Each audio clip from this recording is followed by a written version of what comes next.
Ja, Schliemann kennt überhaupt keine Grenzen. Also Schliemann will alles ausprobieren. Also dieses Ruhe und Rastlose ist so eine Konstante in seinem Leben.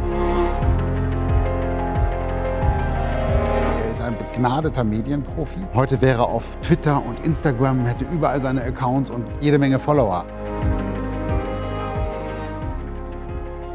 Es ist die Nacht vom 11. auf den 12. Dezember 1841. Vor der Küste der niederländischen Insel Texel kämpft sich ein Dreimaster durch die stürmische See. Voller Hoffnung und Zuversicht waren die Passagiere in Hamburg an Bord gegangen, nachdem sie eine Entscheidung fürs Leben getroffen hatten. Sie wollten auswandern nach Venezuela. Doch hier vor Texel endet diese Reise. Und an Bord dieses Dreimasters war ein Mann, dessen Name hinterher die gesamte Welt kannte, Heinrich Schliemann. Als junger Mann mit 19 Jahren sah er keine Perspektive mehr für sich in Deutschland. Er war ein einfacher Krämergehilfe und auf einmal dachte er, ich muss was unternehmen, um aus dieser Beschränktheit, aus dieser Perspektivlosigkeit hinauszukommen. Und er entscheidet sich, nach Venezuela auszuwandern. Und sein Leben nimmt eine dramatische Wendung, denn das Schiff geht vor Texel unter. Schliemann wird gerettet, kommt nach Texel und entscheidet sich dann nach Amsterdam zu gehen. Und in diesem Schiffbruch erkennen wir schon so ein paar Grundzüge seines Lebens. Einmal nämlich mit einem Koffer. Er hatte nichts, mit dem er startete. Alles hat er sich selber erarbeitet. Zum Zweiten überspannt er auch schon so ein bisschen das Ereignis. Also wir haben verschiedene Schilderungen von ihm, von diesem Schiffbruch und eine relativ nüchterne Darstellung des Schifffahrtsamtes in Amsterdam. Und wenn man da genau hinschaut, dann sieht man schon sein Hang zur Erzählung, zur Ausgestaltung. Also in dem ersten Brief an seine Schwestern, da geht dieses Schiff ganz dramatisch unter, die Masten brechen ab. Er kann sich gerade noch an eine Tonne klammern und wird dann an die Insel Texel gespült. Es liest sich dann im offiziellen Bericht ein bisschen weniger dramatisch. Da gibt es ein Rettungsboot, da kommt man rein und er kann seinen Koffer mitnehmen.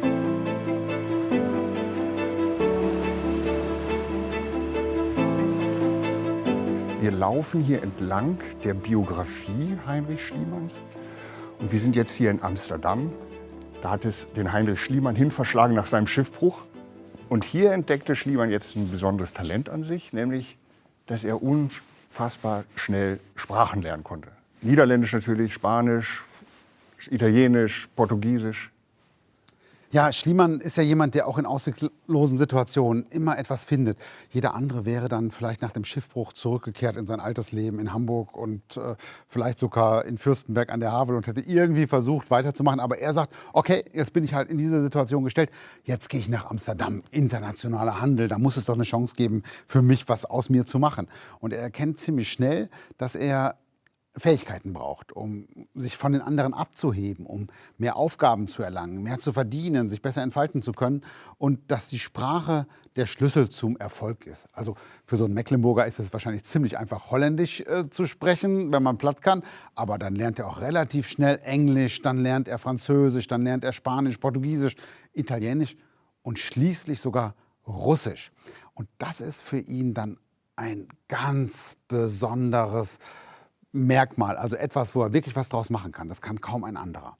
Und die Methode, mit der er in so kurzer Zeit so viele Sprachen lernt, die hat er sogar hinterher schriftlich niedergeschrieben und die ist als Methode Schliemann noch heute bekannt.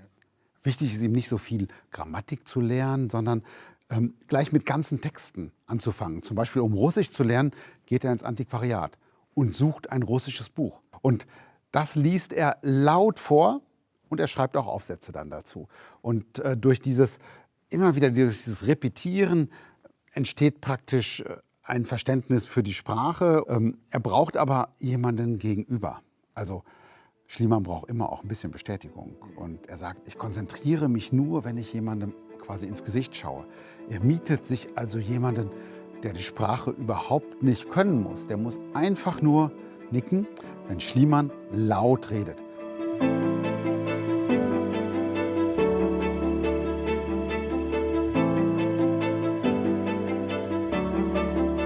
Heinrich Schliemann ist 24 und hat diese unglaubliche Sprachbegabung.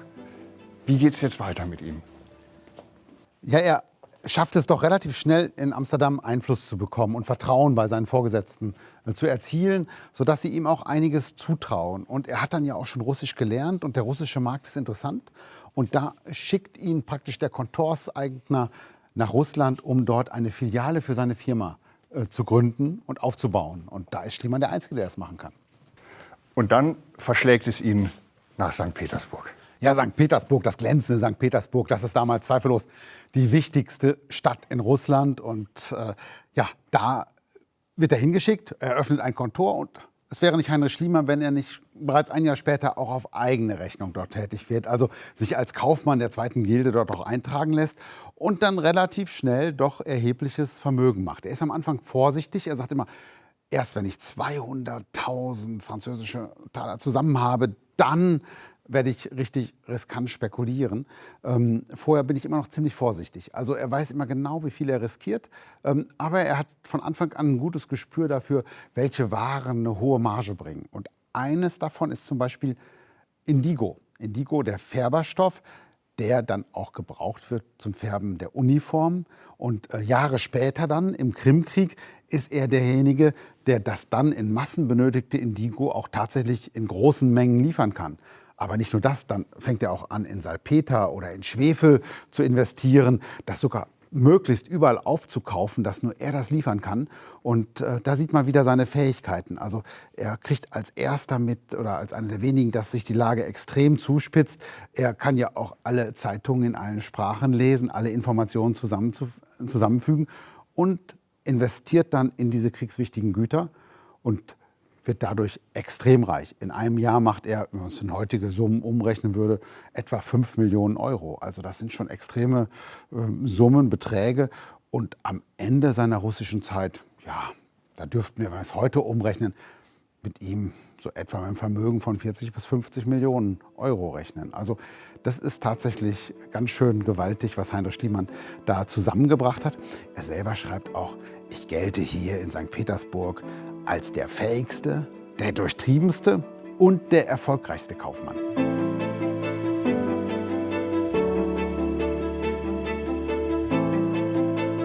Der war 30 jetzt, ja, und hatte ein unglaubliches Vermögen und irgendwie reichte ihm das alles nicht. Der sucht das Abenteuer, den hält's nicht in St. Petersburg. Was jetzt? Ja, Schliemann kennt überhaupt keine Grenzen. Also Schliemann will alles ausprobieren und es zieht ihn an einen der gefährlichsten und aufregendsten Orte dieser Zeit nach Sacramento, mitten in den Goldrausch hinein.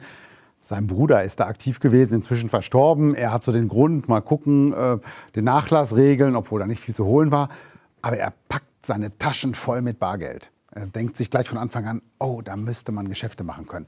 Eine wahnsinnig schwierige Überfahrt, eine total gefährliche Reise, dahin allein schon. Und dann aber kommt Schliemann an in diesem Städtchen Sacramento und mietet sich gleich ein in das beste Haus am Platz, besorgt sich den schwersten Tresor, der überhaupt irgendwo zu bekommen ist, und er öffnet das Bankhaus Schliemann.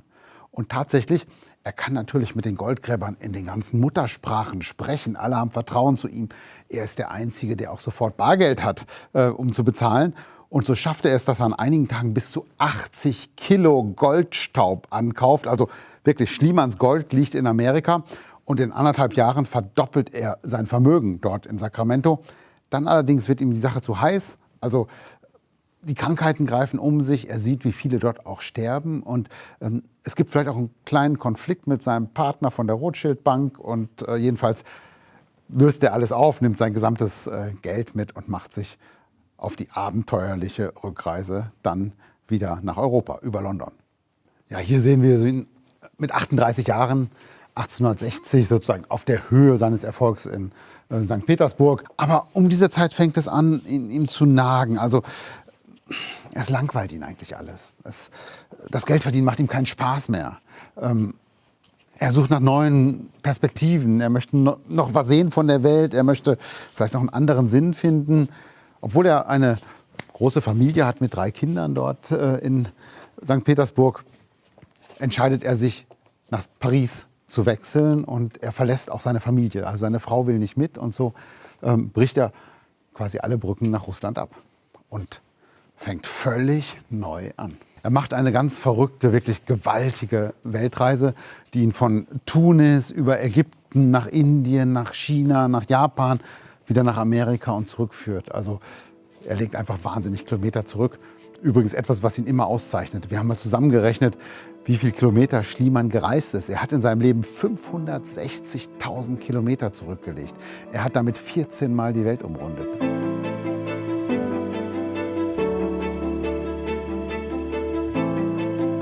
Schliemann ist Mitte 40, als er von seiner großen Weltreise zurückkommt und will Nägel mit Köpfen machen. Er fährt nach Griechenland, forscht dort, bereist das Land, schreibt ein Buch, promoviert darüber und fährt wieder nach Griechenland und sucht das legendäre Troja und findet es.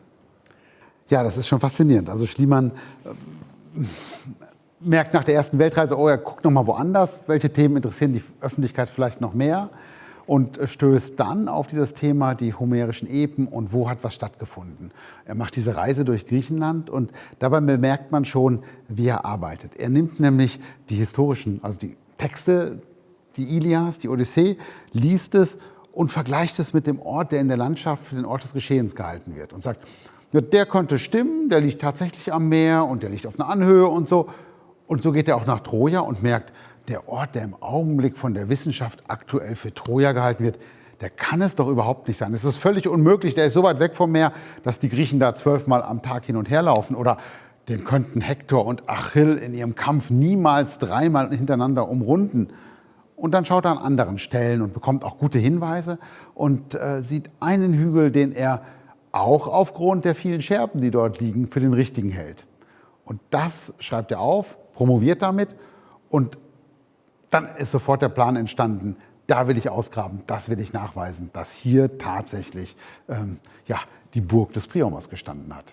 Und ein Jahr später fängt er an, das umzusetzen. Also ich bin fest davon überzeugt, dass er den richtigen Ort gefunden hat, dass sich an dieser Stelle tatsächlich die homerischen Mythen festgemacht haben. Es ist der Ort Ilion, den die Römer verehrt haben, den schon Alexander der Große besucht hat. Also der Ort, den man schon in der Antike als für den hielt, an dem dann tatsächlich Priamos, Agamemnon, Achill, Hektor und Co. gewirkt haben. Und dann fängt er an, dort loszulegen. Also er ist sich sicher, dass diese Mythen stattgefunden haben und dass es diesen Ort gibt. Und das sieht man auch, indem wie er arbeitet. Also wenn er eine große Rampe zu einem Tor freilegt, dann ist das Skäische Tor. Dann wächst in seiner Vorstellung direkt daneben der Turm empor, auf dem Priamos und Helena standen, als sie die Ankunft der Griechen beobachtet haben. Also das ist für ihn schon ein reales Geschehen, auch wenn er nicht alles dann ganz wörtlich nimmt. Manchmal gesteht der Homer auch eine gewisse dichterische Freiheit zu.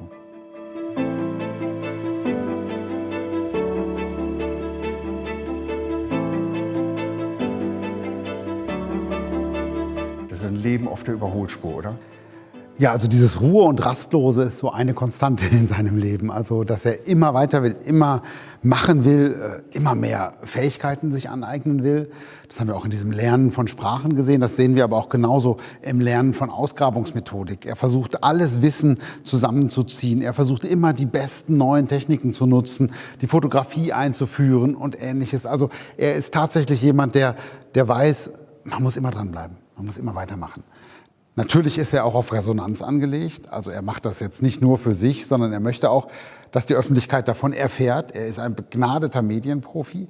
Also wenn er etwas gefunden hat, 3 Tage später steht das in der Times. Da hat er Exklusivverträge und per Telegramm geht es um die Welt. Also es ist auch das erste Mal, dass so Archäologie öffentlich wird und öffentlichkeitswirksam wird. Also ich würde mal sagen, heute wäre er auf Twitter und Instagram, hätte überall seine Accounts und jede Menge Follower. Also das ist ihm auch total wichtig.